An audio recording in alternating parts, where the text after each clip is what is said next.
एक समय की बात है, 5 मेंढक एक साथ किसी जंगल से जा रहे थे। चलते चलते उन मेंढकों में से 3 मेंढक एक बड़े से गड्ढे में गिर जाते हैं। 5 में से 3 मेंढक गड्ढे में गिर गए तो ऊपर 2 बचे। अब गड्ढे में गिरने के बाद वो तीनों मेंढक ऊपर चढ़ने की बहुत कोशिश करते हैं, लेकिन वो गड्ढा बहुत बड़ा था। उस गड्ढे से बाहर निकलना इतना आसान नहीं था। अब गड्ढे के ऊपर जो 2 मेंढक बचे हुए थे, वो गड्ढे के अंदर देखकर उन तीनों मेंढकों से कहते हैं कि अब तुम तीनों इस गड्ढे से कभी बाहर नहीं निकल सकते हो। ये बहुत बड़ा गड्ढा है, तो तुम्हारा कोशिश करना व्यर्थ है। ये सुनने के बाद उन तीनों मेंढकों में से एक मेंढक को लगता है कि ये सही बोल रहे हैं, ये गड्ढा बहुत बड़ा है और अब हम इसमें से कभी नहीं निकल सकते हैं। तो वो मेंढक थोड़ी कोशिश करने के बाद हार मान लेता है और उसी गड्ढे में एक जगह आराम से जाकर बैठ जाता है। अब बाकी जो 2 मेंढक थे वो अभी भी ऊपर चढ़ने की कोशिश कर रहे थे। अब उन दोनों को देखकर ऊपर वाले मेंढक फिर से उन्हें ये कहते हैं कि तुम जो कोशिश कर रहे हो वो बेकार है, तुम इस गड्ढे से कभी बाहर नहीं निकल सकते हो और अब तुम्हें अपनी सारी जिंदगी इसी गड्ढे में गुजारनी पड़ेगी।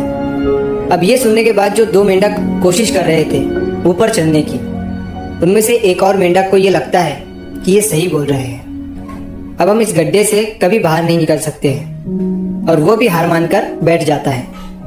लेकिन अभी भी उनमें से एक मेंढक ऊपर चढ़ने की कोशिश कर ही रहा था।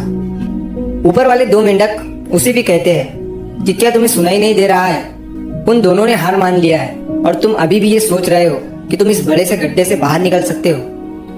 वो ऊपर वाले दोनों मेंढक उसे बोलते रहे, लेकिन उनकी बातों का उस मेंढक पर कोई असर नहीं हुआ और वो मेंढक कोशिश करता रहा और कोशिश करते करते वो उस गड्ढे से बाहर निकल गया। अब उसे वो सारे मेंढक देख रहे थे कि ये बाहर कैसे निकल गया। मैं आपको बताता हूँ कि वो मेंढक बाहर कैसे निकला। वो मेंढक इस बड़े गड्ढे से इसीलिए बाहर निकला क्योंकि वो मेंढक बहरा था, उसे कुछ सुनाई नहीं देता था।